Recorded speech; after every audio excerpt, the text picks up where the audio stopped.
Have you ever stopped to think that you might have a direct connection to one of the greatest patriarchs of biblical history? A link that goes far beyond what you imagine, crossing millennia of history and reaching our days. When we think of Abraham, we immediately recall Sarah, his primary wife, and perhaps even Hagar, the Egyptian servant. But there is a third woman in the story of this great patriarch, a mysterious and fascinating figure named Keturah, whose descendants significantly shaped the history of the Middle East and possibly have a direct connection with many of us today. In Genesis chapter 25 verse 1, we find a surprising piece of information. Then again, Abraham took a wife, and her name was Katura. This simple passage opens a window to an extraordinary story that is rarely told in its entirety, a story that not only complements the narrative we know about Abraham, but also helps us better understand the geopolitical events we are witnessing today. Katura was not just another character in the biblical narrative. She was the woman God used to further expand the influence of the Abrahamic lineage.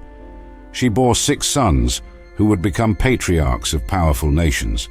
Through her, God's plan manifested in ways that we can still observe on the global map today. Let's begin our exploration by returning to the moment when Abraham, already advanced in age after the death of Sarah, finds himself facing a new phase of his life, a phase that God would use to further expand his purpose through Keturah and her descendants. Abraham after Sarah.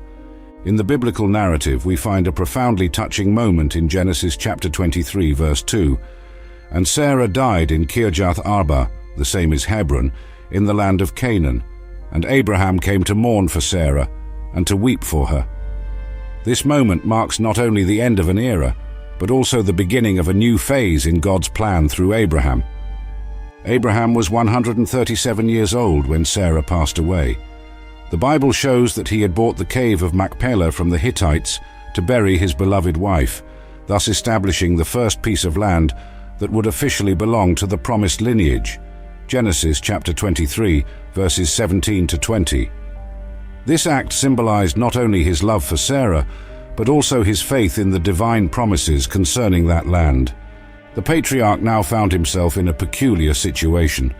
At 137, an age that by our standards would be considered impossible for new adventures, Abraham was still far from concluding his divine mission. In Genesis chapter 17, verse 4, God had promised, "As for me, behold, my covenant is with thee, and thou shalt be a father of many nations." Up to that moment, through Sarah, only Isaac had been born, and through Hagar, Ishmael. Despite Sarah's death, Abraham maintained extraordinary vitality.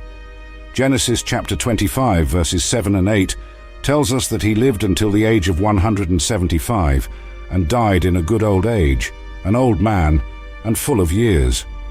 This information is crucial for us to understand that God still had plans to use Abraham as an instrument of his will.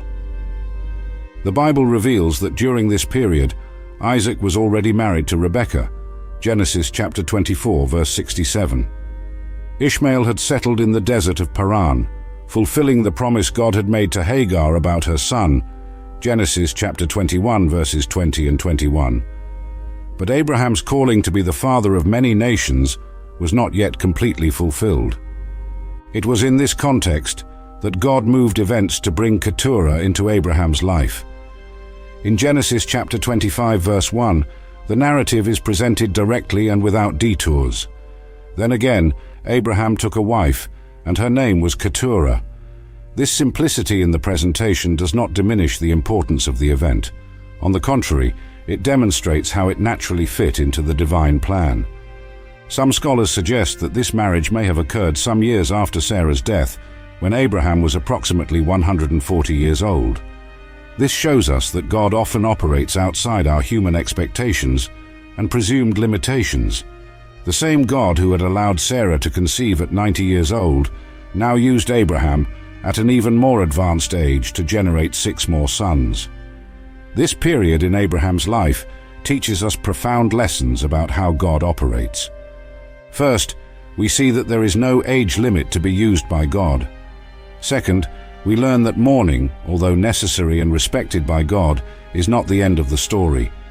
Third, we observe that divine promises often fulfill in stages that go beyond our initial expectations. Abraham's decision to marry again did not diminish his love for Sarah or the importance of Isaac as the primary heir of the promise. Instead, it represented his continued willingness to be an instrument in God's hands to bless many nations, according to the original promise in Genesis chapter 12, verses 2 and 3. "And I will make of thee a great nation, and I will bless thee, and make thy name great, and in thee shall all families of the earth be blessed." It is fascinating to note that even after having achieved what many would consider the apex of his life, having a son with Sarah and seeing the initial promise fulfilled, Abraham was still open to being used by God in new ways. His story teaches us that God often has plans that go beyond our first achievements. As we prepare to explore who Keturah was and her role in this story, it is important to keep in mind that each new chapter in Abraham's life served a greater divine purpose. Through Keturah, God would further expand the influence of the Abrahamic faith, generating lineages that would affect the course of human history in ways that we are only now beginning to fully understand. Who was Keturah? The name Keturah in Hebrew carries a deep meaning that helps us understand her role in God's plan. Derived from the Hebrew root meaning incense or perfume, her name suggests someone associated with aromatic fragrances, possibly indicating a connection with the spice trade or an origin in regions known for this commerce. In Genesis chapter 25 verse 1, she is presented simply as another wife, but in 1 Chronicles chapter 1 verse 32, she is referred to as Abraham's concubine. Now the sons of Katura, Abraham's concubine. This apparent discrepancy does not diminish her importance, but reveals the complexity of family structures of the patriarchal era and the divine care in preserving the primacy of the promised lineage through Isaac. There is a fascinating ancient rabbinical discussion suggesting that Keturah could be Hagar herself, who would have returned to Abraham's life. This theory is based on some interesting textual evidence. First, the text never explicitly mentions Hagar's death. Second, the name Keturah, meaning perfumed, could be a reference to her spiritual and moral transformation, just as Abraham and Sarah had their names changed by God. Most modern scholars consider Keturah a distinct person from Hagar, based on several important points. In Genesis chapter 25, the Bible clearly presents her as a new woman in Abraham's life, and the list of her sons is completely different from Ishmael's lineage. Moreover, the biblical text is generally very specific in identifying characters who appear with different names at different times in the narrative. What we know for sure is that Keturah entered Abraham's life at a strategic moment in the divine plan. Through her, God would expand the Abrahamic influence to regions and peoples who would become fundamental in the history of the Middle East and beyond. Her 6 sons would establish lineages that intertwined with the major civilizations of antiquity. A careful analysis of biblical records suggests that Keturah was probably from the region we now know as Arabia. This geographic origin is supported by the fact that many of her descendants settled in territories stretching from southern Palestine to the Arabian Peninsula. In Genesis chapter 25 verse 6, we read that Abraham gave all that he had unto Isaac. But unto the sons of the concubines which Abraham had, Abraham gave gifts, and while he yet lived, sent them away from Isaac his son, eastward, unto the east country. This passage reveals the divine wisdom in establishing different spheres of influence for the different Abrahamic lineages. Although Keturah was not the primary wife like Sarah, her sons received gifts and specific directions from Abraham. This suggests that she was not a marginal figure in the narrative, but a woman who had a defined role in the divine plan to establish new nations and peoples. Ancient Jewish tradition preserved various stories about Keturah, which, although not part of the biblical text, offer interesting insights into how she was viewed in later generations. Some traditions suggest that she was known for her piety and had abandoned idolatrous practices to worship the God of Abraham, demonstrating significant spiritual transformation. After Sarah's death and Isaac's marriage, Abraham was in a unique position to establish new alliances and expand his influence without compromising the main promise through Isaac. Through Keturah, God provided a means for the monotheistic faith and Abrahamic values to spread beyond the borders of the Promised Land. While the Bible dedicates entire chapters to the stories of Sarah and Hagar, the information about Keturah is more concise. However, the impact of her lineage is extensively documented through references to her descendants in various parts of the biblical text, particularly in historical and prophetic narratives. The 6 sons and their nations. In Genesis chapter 25, verses 2-4, we find the listing of Keturah's 6 sons. And she bare him Zimran, and Jokshan, and Medan, and Midian, and Ishbak and Shuah. Each of these sons would become a patriarch of distinct peoples, thus fulfilling part of the divine promise that Abraham would be the father of many nations. Let's examine each of them in detail. Zimran, Keturah's firstborn, whose name derives from the Hebrew root meaning celebrated or sung, settled in the western region of Arabia. Ancient historians, including Ptolemy, mention a city called Zimran, which many scholars associate with Zimran's descendants.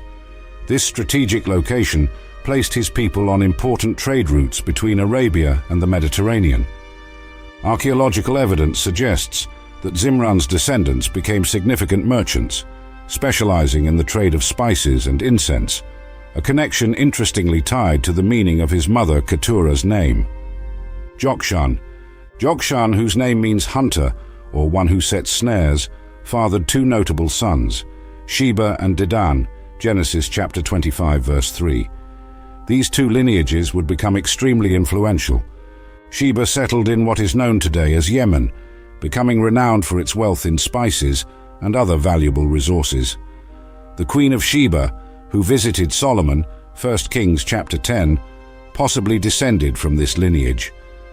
Dedan became an important commercial center in northwest Arabia, frequently mentioned in biblical prophecies, Ezekiel chapter 27 verse 20, Ezekiel chapter 38 verse 13.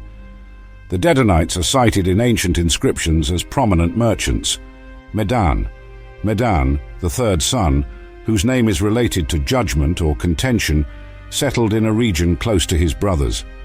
Although less prominent in the biblical narratives than his brother Midian, there is archaeological evidence of his influence in the northwest region of Arabia. Ancient inscriptions mention a people called Medan, whom some scholars associate with Medan's descendants. They seem to have specialized in caravan trade and possibly merged with the Midianites in later periods. Midian, perhaps the most well-known of Keturah's sons, Midian and his descendants appear prominently throughout the biblical narrative. The Midianites settled in territories stretching from the Gulf of Aqaba to the plains of Moab, developing a sophisticated and influential civilization. Important points about the Midianites include Jethro, Moses' father-in-law, was a priest of Midian, Exodus chapter 3 verse 1. The Midianites preserved some aspects of the Abrahamic faith. They were both allies and adversaries of Israel at different periods. Gideon achieved a significant victory over the Midianites, Judges chapters 6-8. Ishbak, the 5th son, whose name may mean he leaves or he abandons, settled in a region that some scholars locate in northern Arabia. Although direct biblical references to his descendants are limited, there are archaeological records of tribes that possibly descend from him. Some ancient traditions associate his descendants with a region known as Yazbuk, mentioned in ancient Assyrian texts, suggesting they maintained a distinct tribal identity for several generations. Shuah, the youngest son of Katura, is particularly interesting because one of his descendants appears in the book of Job. Bildad the Shuhite, one of Job's 3 friends, Job chapter 2 verse 11, was probably a descendant of Shuah. This suggests that his descendants maintained a tradition of wisdom and philosophical debate. Assyrian records mention a tribe called Suru on the Middle Euphrates, which some scholars associate with Shuah's descendants, indicating their expansion to more northern regions. The divided inheritance. The distribution of Abraham's inheritance represents one of the most profound and significant moments of this narrative, revealing not only the patriarch's wisdom, but also the precision of the divine plan. In Genesis chapter 25, verses 5 and 6, we find a fundamental record, "And Abraham gave all that he had unto Isaac. But unto the sons of the concubines which Abraham had, Abraham gave gifts, and while he yet lived, sent them away from Isaac his son eastward, unto the east country." Abraham's decision to give all he had to Isaac was not merely a personal choice, but the direct fulfillment of the divine promise recorded in Genesis chapter 17, verse 19. "Sarah thy wife shall bear thee a son indeed, and thou shalt call his name Isaac, and I will establish my covenant with him for an everlasting covenant, and with his seed after him." This primary inheritance encompassed not only the promised land in Canaan, but also the birthright of the covenant, the main flocks and riches, the specific spiritual blessing, and crucially, the responsibility to continue the messianic lineage. The biblical text specifically mentions that Abraham gave gifts to the sons of the concubines. This Hebrew word matano suggests significant donations that would allow these sons to establish their own lives and lineages with dignity. These were not mere symbolic objects, but substantial resources that included flocks, servants, gold, and silver. Beyond material goods, Abraham certainly transmitted to them knowledge of trade routes, established tribal connections, and most importantly, the wisdom and spiritual teachings he had accumulated in his journey with God. Abraham's decision to send Keturah's sons eastward during his own lifetime demonstrates profound wisdom operating on multiple levels. Strategically, this decision avoided potential future conflicts over territory and established vital new trade routes. Spiritually, it preserved the purity of the promised lineage while expanding the knowledge of the God of Abraham to new regions. Culturally, it allowed for the development of their own traditions while maintaining fundamental aspects of the Abrahamic heritage. It is deeply significant that Abraham made this distribution while still living. This timing choice demonstrates not only his clarity of purpose, but also his wisdom in preventing later disputes. By making these divisions in life, Abraham could personally guide his sons, establish clear boundaries, and directly transmit his knowledge and values. The implications of this inheritance division echo through the centuries to our days. The patterns of territorial occupation established at that moment influence the current geopolitics of the Middle East. The commercial networks initiated by Keturah's descendants persisted for millennia, defining routes that shaped the history of international trade. The cultural spheres of influence defined at that time are still visible in the distinct national identities of the region. The wisdom of the inheritance distribution model established by Abraham transcends his historical time, managing to honor the specific divine calls while taking care of all his sons. His method prevented future conflicts while establishing clear limits that would allow the independent flourishing of each lineage. This approach promoted an orderly expansion that would serve divine purposes through the generations. Genealogy and historical influence. The lineages descending from Keturah's sons form a complex tapestry that intertwines ancient history with the present. In 1 Chronicles chapter 1, verses 32 and 33, we find the fundamental genealogical record. Now the sons of Katura, Abraham's concubine, she bare Zimran and Jokshan and Medan and Midian and Ishbak and Shuah, and the sons of Jokshan, Sheba and Dedan. The historical impact of these lineages began to manifest already in the first generation after their dispersion. In Genesis chapter 37, verse 28, we see the Midianites, direct descendants of Katura, actively participating in international trade.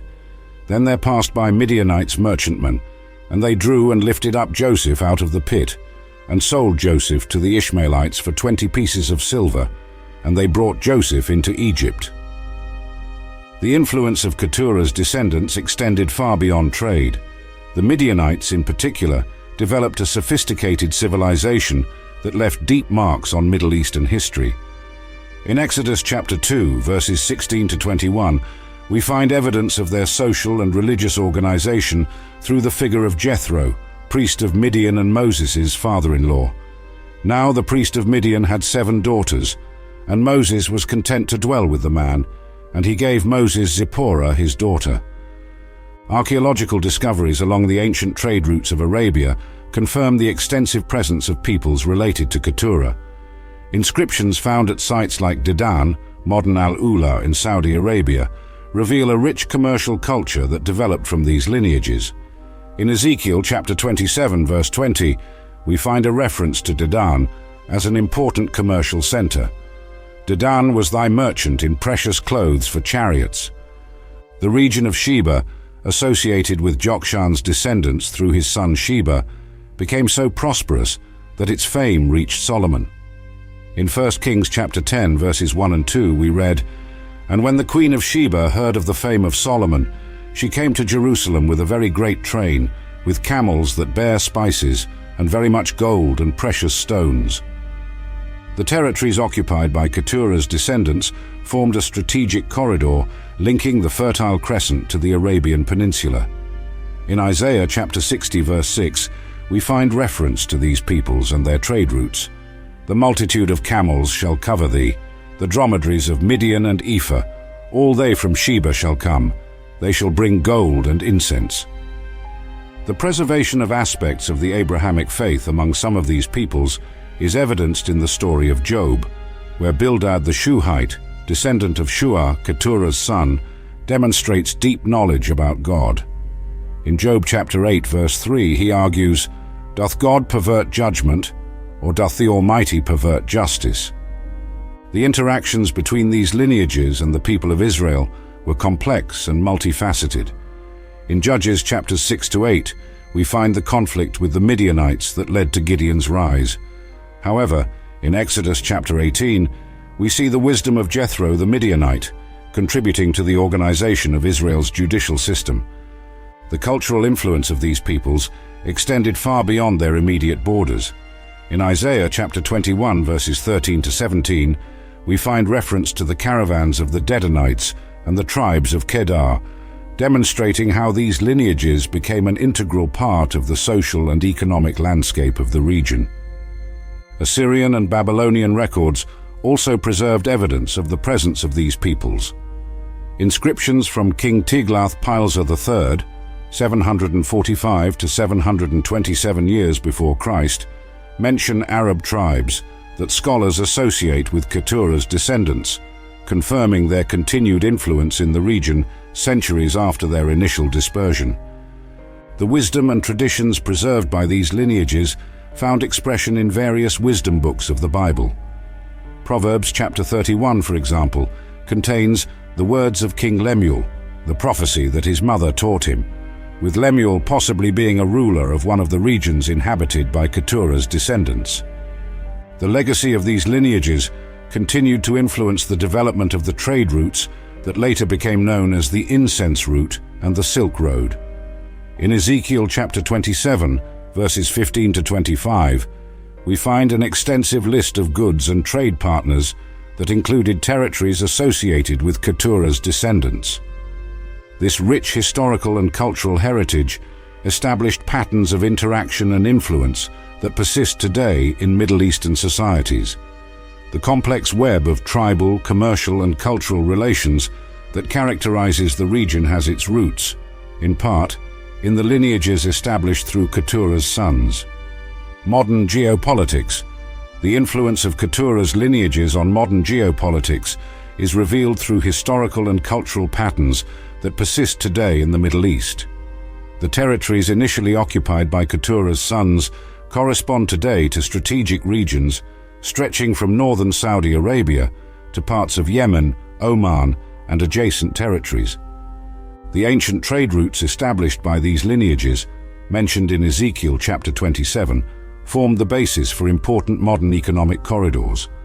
Today, these same routes are disputed by global powers, especially considering their importance for oil and natural gas trade. The words of the prophet Isaiah gain new relevance when we observe the modern flow of wealth through these regions. "The abundance of the sea shall be converted unto thee, The forces of the Gentiles shall come unto thee. Isaiah chapter 60 verse 5. The region traditionally associated with the Midianites, descendants of Keturah's son Midian, corresponds today to parts of Saudi Arabia and Jordan. This area continues to be a crucial intersection point between Asia, Africa, and Europe, just as it was in biblical times when the Midianites were known as international merchants. Genesis chapter 37 verse 28. The territories formerly occupied by the descendants of Sheba and Dedan, grandsons of Katura through Jokshan, correspond today to regions of Yemen and parts of Saudi Arabia. Modern Yemen, particularly, continues to be a vital strategic point, controlling access to the Red Sea through the Bab el-Mandeb Strait, just as their ancestors controlled ancient spice routes. In Isaiah chapter 21 verse 13, we find reference to the caravans of the Dedanites, and today this same region continues to be crucial for global trade. The ancient Dedan, located in what is today Al-Ula in Saudi Arabia, is at the center of the country's ambitious development projects, seeking to diversify its economy beyond oil. Modern alliances and tensions in the region often follow tribal and cultural lines that can be traced back to the ancient divisions established in the time of Keturah's sons. As written in Genesis chapter 25 verse 6, Abraham sent his sons eastward unto the east country. Today, these eastern lands continue to be the stage of complex geopolitical dynamics. The development of what we know as Arab civilization was significantly influenced by the settlement and trade patterns established by Keturah's descendants. In Jeremiah chapter 49 verses 28 to 29, we find references to the kingdoms of Hazor, a region corresponding to important modern power centers. The discovery of oil in the 20th century brought new strategic importance to these regions. The richest oil fields in the world are located in areas that were historically inhabited by Keturah's descendants. This modern reality echoes the ancient blessing of prosperity mentioned in Isaiah chapter 60 verse 6. All they from Sheba shall come, they shall bring gold and incense. Contemporary tensions between different groups in the region often reflect ancient tribal divisions. The prophet Habakkuk mentions the tents of Midian, Habakkuk chapter 3 verse 7, and today these same regions continue to be points of conflict and negotiation between different ethnic and political groups.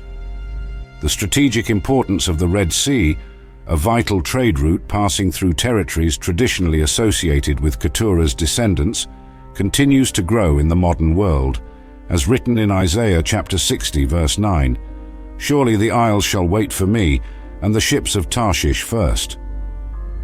The development of major modern infrastructure projects, such as China's Belt and Road Initiative, often follows patterns similar to the ancient trade routes established by Keturah's descendants. In Ezekiel chapter 27 verses 20 to 22, we find references to these ancient trade routes, which are now being revitalized on a new scale. Modern efforts of economic diversification in Gulf countries, especially in Saudi Arabia, represent a new phase in the history of these regions. Just as the ancient merchants described in Ezekiel chapter 27, verses 15 to 25, traded a variety of products, today these nations seek to develop diversified economies beyond oil. The persistence of tribal and family systems in modern Middle Eastern societies reflects social patterns dating back to the times of Keturah's sons. As written in Genesis chapter 25 verse 4, "And the sons of Midian, Ephah and Hanok, and Abidah and Eldiah," demonstrating the importance of family lineages, which continues to be relevant today. Spiritual implications. The story of Katura and her descendants carries profound spiritual implications that transcend time and remain relevant to our faith journey today. Firstly, it reveals God's faithfulness in fulfilling His word, as we read in Genesis chapter 17 verses 4 and 5. "As for me, behold, my covenant is with thee, and thou shalt be a father of many nations. For a father of many nations have I made thee." Through Katura, we see how God operates beyond our initial expectations. Even after the birth of the son of the promise, Isaac, the Lord continued to expand the Abrahamic influence through new lineages. This teaches us that divine purposes are often broader and more inclusive than we initially imagine, as written in Isaiah chapter 55, verses 8 and 9. "For my thoughts are not your thoughts, neither are your ways my ways, saith the Lord." The preservation of aspects of the Abrahamic faith among Keturah's descendants shows us how God uses different peoples and cultures to keep the knowledge of his truth alive. We see this clearly in the story of Jethro, the Midianite priest who not only recognized the God of Israel, but also offered wise counsel to Moses. "Now I know that the Lord is greater than all gods." Exodus chapter 18, verse 11. The pattern of blessing established through Keturah's lineages teaches us about divine generosity that overflows beyond the limits of the main covenant. While the messianic promise remained with Isaac, God still abundantly blessed Abraham's other sons, fulfilling his word in Genesis chapter 12, verse 3, "And in thee shall all families of the earth be blessed." The story also reveals how God uses seemingly secondary circumstances to fulfill his greater purposes, as written in Romans chapter 11, verse 33. "Oh, the depth of the riches, both of the wisdom and knowledge of God! How unsearchable are his judgments, and his ways past finding out." The dispersion of Keturah's sons eastward teaches us how God uses human mobility for his divine purposes. Just as Keturah's descendants took aspects of the Abrahamic faith to new regions, we are called today to be bearers of divine truth wherever we are, as Jesus said in Acts chapter 1, verse 8, "And ye shall be witnesses unto me both in Jerusalem, and in all Judea, and in Samaria, and unto the uttermost part of the earth." The continuous presence and influence of Keturah's descendants remind us of God's faithfulness in fulfilling his promises through the generations, as written in Psalm 105, verses 8 and 9, "He hath remembered his covenant forever, the word which he commanded to 1,000 generations, which covenant he made with Abraham." The implications of this story for our spiritual life today are profound. It teaches us about the breadth of divine love that reaches beyond our expectations, God's faithfulness in fulfilling his promises, even when we cannot see, the value of each person in the divine plan, regardless of their apparent position, and the importance of transmitting our spiritual heritage to future generations. As Paul wrote in Galatians chapter 3, verses 7 and 8, "Know ye therefore that they which are of faith, the same are the children of Abraham, saying, In thee shall all nations be blessed." This story continues to challenge and inspire us in our own faith journey. It reminds us that God often works through unexpected people and circumstances to fulfill his eternal purposes, as written in Ephesians chapter 3, verse 20. "Now unto him that is able to do exceeding abundantly above all that we ask or think." Conclusion. The story of Katura, the third wife of Abraham, is much more than a simple historical account. As we have seen throughout this journey, it is a narrative that intertwines divine promises, prophetic fulfillments, and implications that reach our current days. In Genesis chapter 25, verses 1 to 4, what seems to be just a brief genealogical mention unfolds into a rich tapestry of historical, geopolitical, and spiritual meanings. The 6 sons born from this union, Zimran, Jokshan, Medan, Midian, Ishbak, and Shuah, became patriarchs of nations that profoundly influenced the history of the Middle East, and by extension, the world. The promise made to Abraham in Genesis chapter 17, verse 4, "Thou shalt be a father of many nations," found an additional fulfillment through Katura and her descendants. Their lineages not only populated vast regions, but also established trade routes, developed civilizations, and preserved aspects of the Abrahamic faith that echo to this day. The implications of this story remain relevant in our time. The regions inhabited by Keturah's descendants remain central to global geopolitics. The trade routes established by their peoples still influence global commerce. More importantly, the spiritual principles revealed through this narrative continue to teach us about God's faithfulness and the greatness of his divine purposes, as written in Isaiah chapter 46, verse 10, declaring the end from the beginning, saying, "My counsel shall stand, and I will do all my pleasure." The story of Katura remains a living testimony of this eternal truth, inviting us to recognize God's hand operating through the generations, fulfilling His promises, and establishing His eternal purpose through human history.